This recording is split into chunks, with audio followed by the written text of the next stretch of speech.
Hello, this is Jonathan Whitaker. I'm going to be giving an overview of my project SEITIS for the 2016 Hackaday Prize. So what is SEITIS? It's Scanning Electroimpedance Tomography Imaging System. Electrical impedance tomography is this really interesting way of looking inside the human body. And there's been a couple of projects recently doing it quite low cost for things like measuring gestures or taking absolute images of lungs or a cross-section of an arm or even brain imaging now. And it's based on the idea that not all tissues have the same amount of impedance, electrical impedance. And so based on the impedance between different points, different electrodes, you can sort of build up a picture of the inside of a hand. So the way it's generally done, sorry, I said a hand, I mean any part of the body really. The way it's generally done is you have a set of 8 or 16 or sometimes 32 electrodes, and then you take measurements of the impedance between different pairs of electrodes. And with all those impedance measurements together, you can build up a pretty decent picture of what's inside. The downside of this is because you're limited to 8 or 16 electrodes, really, the resolution is not that great, but it's non-invasive. There's no x-rays or anything harmful involved. It's very easy and relatively low cost and pretty real time. So it's sort of fallen out of favor as an imaging technique, but I think it has great potential and there's definitely some interesting work being done at the moment. So my system is a little bit different. My plan is just to modify your standard setup, but instead of just having 8 electrodes, every time you take a scan, you can have 2 sets of electrodes, and then you rotate by a little bit and take another scan, and then rotate by another little amount. So by doing incremental rotations and then measurements, you then have many more virtual electrodes. You can build up a much finer grained image of the inside of whatever you're trying to take a picture of. And also, to allow for the scanning, instead of just having electrodes directly on the skin, for example, I just thought of having a tank, and inside that tank there be like a conductive, semi-conductive rather, high resistance fluid like salt water, very dilute salt water, so that there is an electrical path through what you're trying to measure, but you don't have to have direct metal on skin contact. So that's the plan. Let's look at a little bit how it would work. So first of all, for measuring impedance, there's various ways of doing it. This was a sort of system overview I came up with. It's very rough and I'm missing out some things, but you'd have, in my case, a 10C microcontroller and a voltage-controlled current source creating a sine wave through the DAC. So you've now got a very small amount of current because we're dealing with living tissue. So say on the order of a milliamp for safety reasons. But you've got this controlled current flowing through a multiplexer to select which electrodes you're going to use. You've got that current flowing through, and then from other electrodes or from those same electrodes, you're going to measure the voltage across back through a different multiplexer.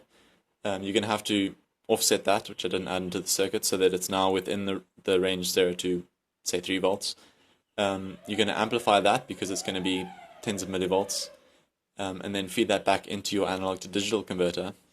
And then you're going to send a pulse to the stepper motors to rotate a little bit and take the measurements again. And you can select the electrodes as well, just controlled with the microcontroller that's going to set which pins of the multiplexers are the inputs and outputs.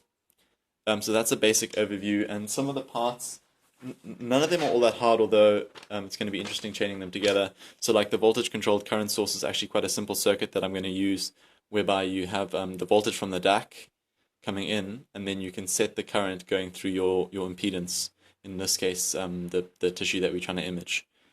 So let's look at some hardware. This is just a rough thing I bashed together of how you would perform the actual scanning. So what it is, you've got a couple of motor controllers on a heatsink here, taking a signal directly from the microcontroller, and those control 2 stepper motors, one of which is over here for the rotation, and then the second one is around the back.